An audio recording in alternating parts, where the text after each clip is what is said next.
Good afternoon and welcome back to Elevate Your Business Chat Group with Kent. And today we have Mandy.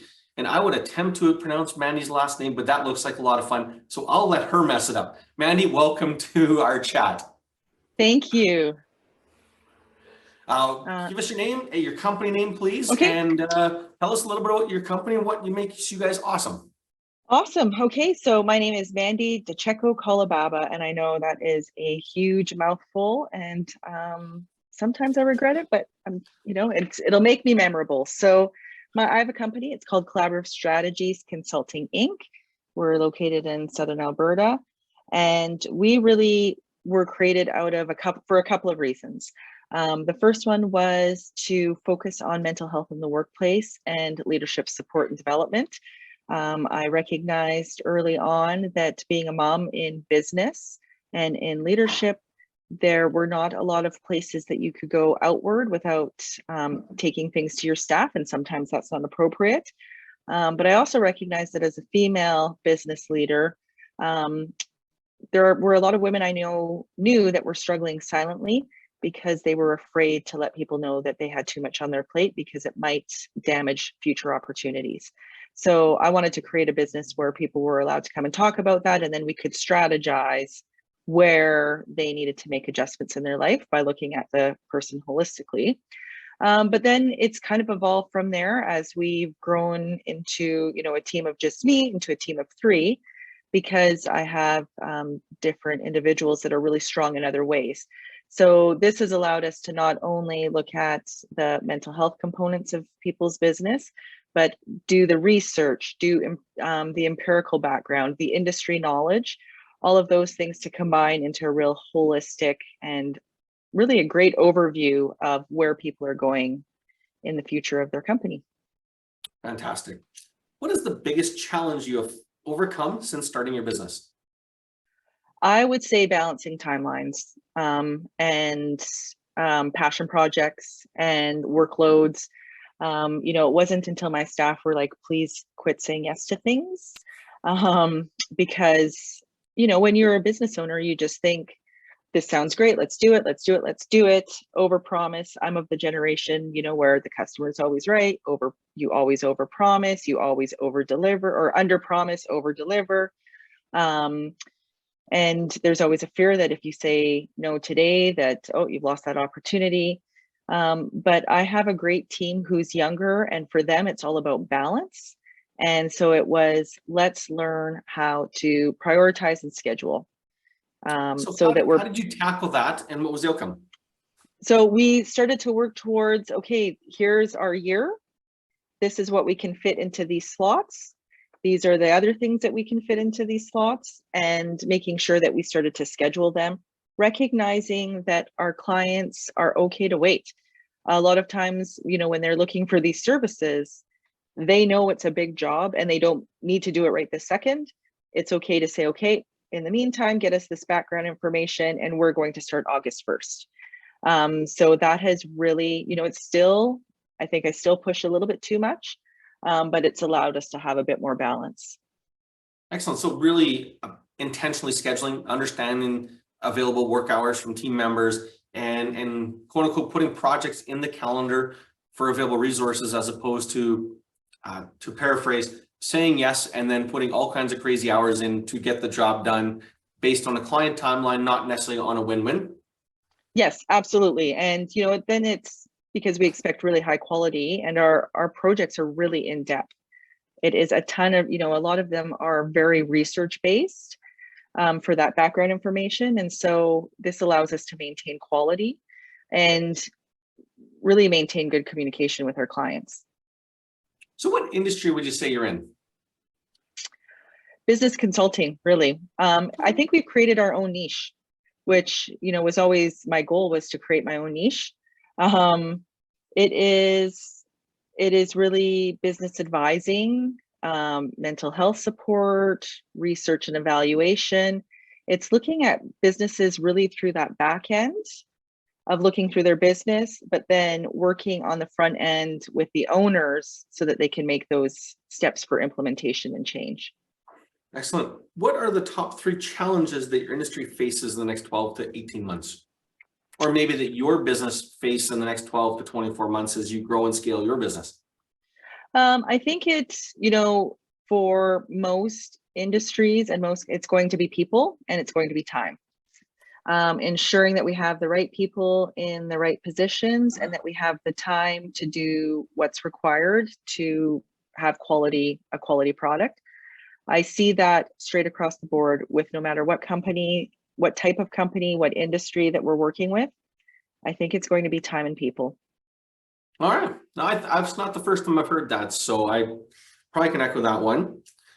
In your relationship with the clients you've had, in your personal opinion, what is a definition or your definition of a successful business? For like with the clients I've worked with, or for my own business? I was going to get to part two on the question. In general, what do you think your client's definition of a successful business is? It's all about reputation management, 100%. In Southern Alberta, the community is everybody knows everybody at some point. And so for the most part, I think my clients are looking for a way to ensure that their reputation is managed professionally, appropriately, and that they're doing everything they can to be at top of mind for having that great reputation. So is that more, that sounds like more than just the business reputation. It sounds like it's also the personal reputation of the management leadership team of the companies. Would you agree? Totally. I would Okay. absolutely agree with you. Okay. Our teams are reflections of the work that we're doing.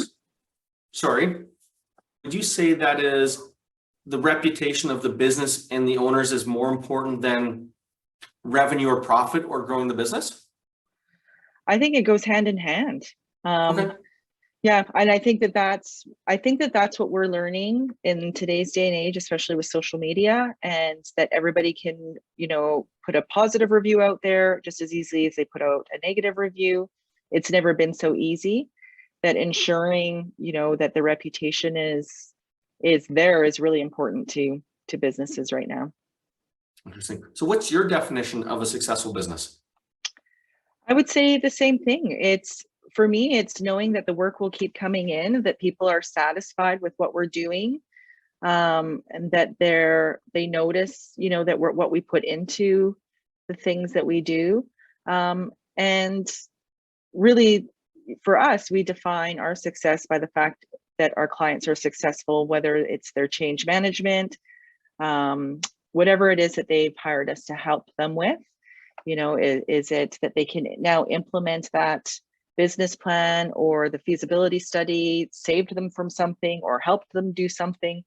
To me, that's really important. And then it's what we give back into the community, of course, being allowed to also incorporate the passion projects that we have is to me what defines success. If I can do that and do my day job, then that makes me happy.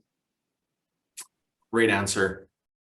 Is there one thing that you know now that you wish you knew when you started your business that you would have implemented back then? And what is that thing?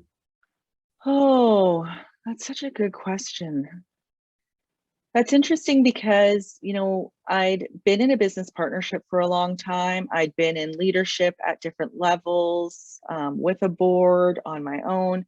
And so when I started this, I thought it'll just be me. And so when it's just me, I didn't create structures because I know what everything is.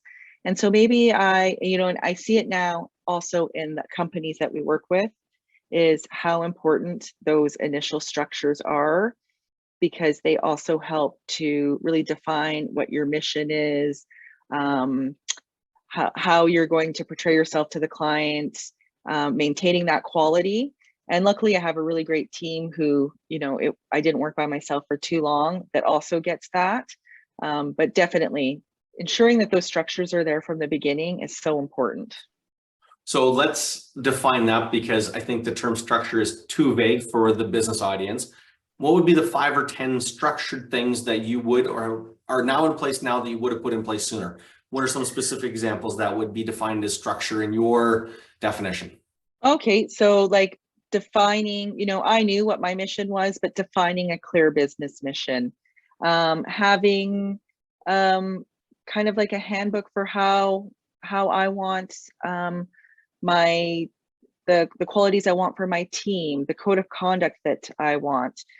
Is the customer always right, or do I default to my team? Like those types of really, maybe their visions, maybe it's policy, maybe it's procedure, but those kind of operating structures that allow you to make decisions based on, you know, not just that feeling or the moment that you're in, but that those guiding principles, I guess.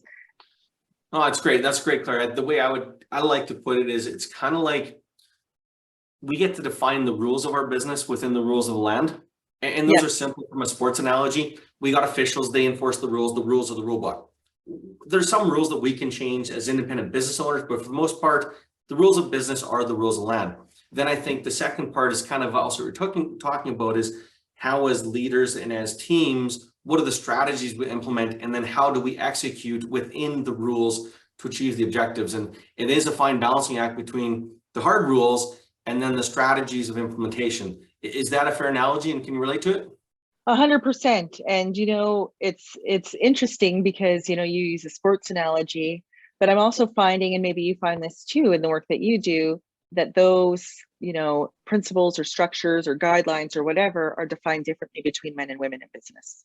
And you know, whether or not we want to be liked or respected or paid or whatever it is going to change those a little bit. And so, you know, for me, I knew deep down, I will never take a job if it doesn't feel good, if it's not, doesn't have integrity, if the company doesn't have integrity, if they treat their staff wrong, improperly or not right. I will not just do anything to get paid.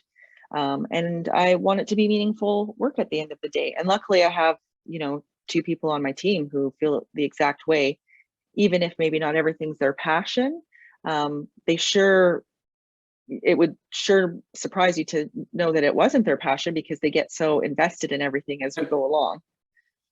Excellent. One final question. It's one of my favorites, and feel free to quote unquote lean into this one. What do you want to be known for? I want to be known for the fact that we are doing high quality, unique work in Southern Alberta, and that I get to the projects that we're doing, the connections that we're making with important issues in our community. I'm really proud that we are known as working with the Indigenous community really closely. I'm really proud of that because that was a lot of work to build trust and connection and understanding.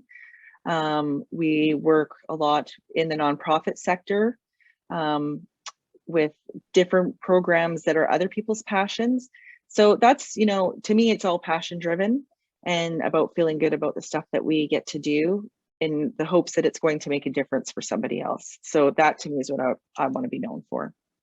Excellent. And where can the good audience find you? Whether it be a phone number, email address, or a website address, where can they find you? So they can come to our website, collaborativestrategies.ca. My email is Mandy, MANDY @collaborativestrategies.ca, or they can give us a call, 403-393-7797. Fantastic. You've been more than generous with your time. Thank you very much. And we'll talk to you soon. Okay, thanks, Kent. You're welcome.